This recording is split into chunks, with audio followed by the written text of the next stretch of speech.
Jesus escolheu o homem que o trairia. Caminhou ao lado dele, comeu com ele, chamou ele de discípulo, mesmo sabendo exatamente como tudo terminaria. Isso cria um dos maiores paradoxos da teologia cristã. Se Deus já conhecia a traição e tudo fazia parte de um plano, Judas realmente poderia ter escolhido outro caminho?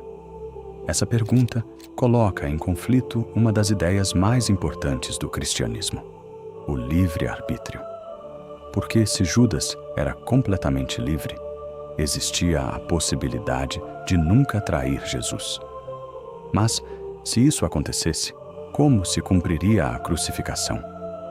Por outro lado, se a traição precisava acontecer para que o plano da redenção fosse realizado, até que ponto Judas estava realmente decidindo? É justamente aí que nasce esse dilema. Ou Judas podia agir de forma diferente, e o plano da cruz dependia da escolha de um homem, ou ele jamais teve essa opção e apenas cumpriu um papel que já estava destinado a exercer.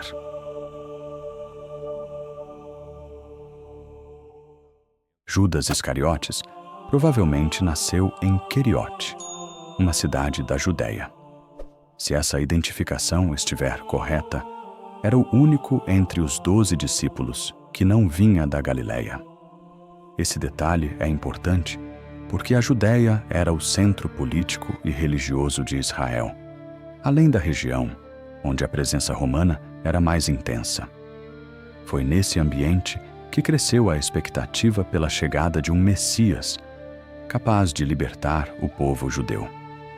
Naquele período, cerca de 400 anos haviam se passado desde o último profeta reconhecido. Durante esse tempo, Israel foi dominado por diferentes impérios até cair sob o controle romano.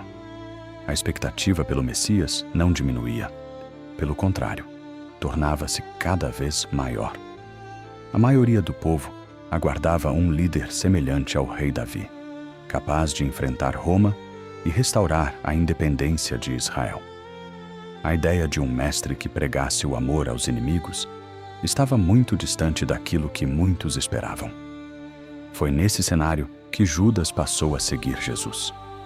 Durante aproximadamente 3 anos, acompanhou de perto seus ensinamentos, seus milagres, os conflitos com as autoridades religiosas e o crescimento constante de sua popularidade. Judas não conhecia Jesus por ouvir falar. Ele caminhou ao seu lado e presenciou acontecimentos que levaram muitos a acreditar que o Messias finalmente havia chegado. Entre os 12 discípulos, Judas ocupava uma posição de confiança. Era o responsável pela bolsa comum do grupo e administrava os recursos utilizados durante o ministério itinerante de Jesus. Independentemente das interpretações posteriores sobre sua conduta, essa função mostra que ele não era visto como um simples seguidor, mas como alguém em quem os demais confiavam para exercer uma responsabilidade importante. À medida que a fama de Jesus crescia, aumentava também a expectativa de que ele assumisse o papel de libertador esperado há séculos.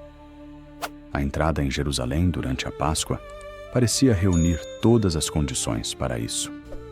Mas, em vez de convocar uma revolta contra Roma, Jesus falava sobre sofrimento, entrega e morte. Aquele entre vós que nunca pecou, que atire a primeira pedra. Em vez de incentivar o confronto, ensinava: Amem seus inimigos. Abençoem quem os amaldiçoa. E façam o bem àqueles que os odeiam. Rezem por aqueles que os perseguem. Para quem esperava um Messias guerreiro, essa mensagem contrastava profundamente com aquilo que imaginava para o futuro de Israel. Compreender esse contexto é fundamental para entender a história de Judas. Ele viveu de perto os principais acontecimentos do ministério de Jesus. Ocupou uma posição de confiança e compartilhava da expectativa de um povo que aguardava um libertador. É justamente por isso que sua decisão continua despertando tantas perguntas. Afinal, como um homem que caminhou ao lado de Jesus, acabou entrando para a história como o maior traidor do cristianismo? A história de Judas não levanta apenas dúvidas sobre os motivos da traição. Ela também apresenta um dos maiores paradoxos da teologia cristã. Se Deus conhece o futuro, Judas realmente poderia ter escolhido outro caminho? Os evangelhos mostram que Jesus anunciou sua traição antes mesmo que ela acontecesse e afirmou que tudo ocorreria conforme já estava escrito. Se isso era verdade, até que ponto Judas era realmente livre para agir de maneira diferente? É justamente aí que surge o grande conflito. Se Judas pudesse decidir livremente, existiria a possibilidade de nunca trair Jesus. Mas, se isso acontecesse, como ocorreria a crucificação, considerada o centro da redenção cristã? Por outro lado, se a traição precisava acontecer para que esse plano fosse cumprido, então sua escolha já estaria definida desde o início. Essa aparente contradição entre liberdade humana e soberania divina atravessa séculos sem uma resposta definitiva. Ao longo da história, pensadores como Boécio, Santo Agostinho e Tomás de Aquino apresentaram interpretações diferentes para conciliar essas duas ideias.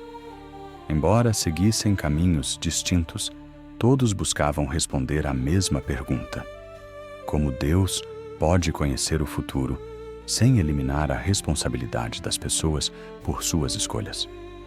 O problema é que nenhuma dessas interpretações consegue encerrar completamente a discussão. A própria escritura bíblica torna essa questão ainda mais complexa. Jesus afirma que seria entregue, sugerindo que a traição fazia parte de um plano maior. Foi justamente para lidar com esse dilema que muitos teólogos passaram a distinguir duas ideias importantes. Deus pode utilizar uma ação má para cumprir um propósito maior, sem ser o autor dessa ação.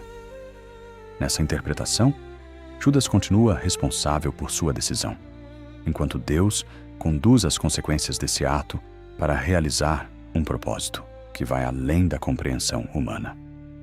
Mesmo assim, o paradoxo permanece. Se Judas era completamente livre, por que a traição parecia inevitável? Mas, se ela era inevitável, até que ponto ele pode ser responsabilizado por sua escolha? Talvez essa discussão nunca encontre uma resposta definitiva. Porém, antes mesmo de tentar resolvê-la, existe outra pergunta ainda mais importante. Independentemente de sua liberdade, o que levou Judas a tomar a decisão de trair Jesus? A explicação mais conhecida aponta para a ganância. Segundo os evangelhos, ele recebeu 30 moedas de prata para entregar Jesus às autoridades. Mas essa interpretação apresenta um problema. O valor não representava uma grande fortuna. E pouco tempo depois, Judas devolveu o dinheiro tomado pelo remorso. Se a recompensa financeira era realmente seu objetivo, por que abrir mão dela logo após a condenação de Jesus? Essa dúvida fez muitos estudiosos considerarem que o dinheiro, sozinho, talvez não explique sua decisão. Outra interpretação leva a discussão para o campo espiritual. Os evangelhos de Lucas e João afirmam que Satanás entrou em Judas antes da traição. Para parte da tradição cristã, isso indica que sua decisão foi influenciada por uma força espiritual, inserindo esse episódio em um conflito muito maior entre o bem e o mal. Outros estudiosos entendem essa passagem como a maneira encontrada pelos autores bíblicos para descrever uma escolha considerada moralmente extrema. Em qualquer uma dessas leituras, a traição deixa de ser apenas uma questão de interesse pessoal e passa a envolver também uma dimensão espiritual. Existe, porém, uma terceira hipótese que procura explicar a decisão de Judas a partir do contexto em que ele viveu. Como vimos, muitos judeus esperavam um Messias que enfrentasse Roma e libertasse Israel. Se Judas compartilhava dessa expectativa, talvez tenha se frustrado ao perceber que Jesus falava cada vez mais sobre sofrimento, entrega e morte. Nessa interpretação, a traição não teria sido motivada pelo dinheiro, mas pela tentativa de forçar uma reação. Ao entregar Jesus às autoridades, Judas poderia acreditar que, diante da prisão, ele finalmente revelaria seu poder e assumiria o papel de libertador esperado pelo povo. Mas foi justamente o contrário que aconteceu. Em vez de resistir, Jesus se entregou. Segundo o Evangelho de Mateus, é somente ao perceber que Jesus havia sido condenado que Judas demonstra remorso, devolve as moedas e reconhece ter traído sangue inocente. Esse detalhe levou alguns estudiosos a sugerirem que aquele talvez não fosse o desfecho que ele esperava.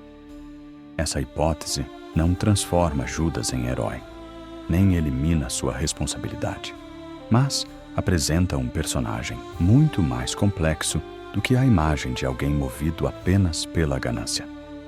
Mais de 2000 anos depois, a história de Judas continua dividindo opiniões. Alguns enxergam um homem consumido pela ganância. Outros acreditam que ele foi influenciado por forças espirituais. Há ainda quem defenda que sua maior motivação tenha sido a frustração diante de um Messias que não correspondia às expectativas de seu tempo.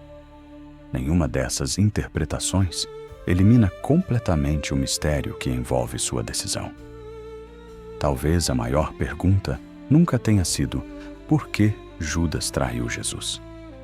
Talvez a verdadeira questão seja outra. Se estivéssemos exatamente em seu lugar, vivendo o mesmo contexto, carregando as mesmas expectativas e sabendo apenas o que ele sabia, será que agiríamos de forma diferente? É justamente essa pergunta que faz sua história continuar despertando reflexões até hoje. E agora eu quero saber a sua opinião. Qual dessas interpretações faz mais sentido para você? A ganância, a influência espiritual, a hipótese política ou a predestinação? Deixe sua resposta nos comentários e participe dessa discussão.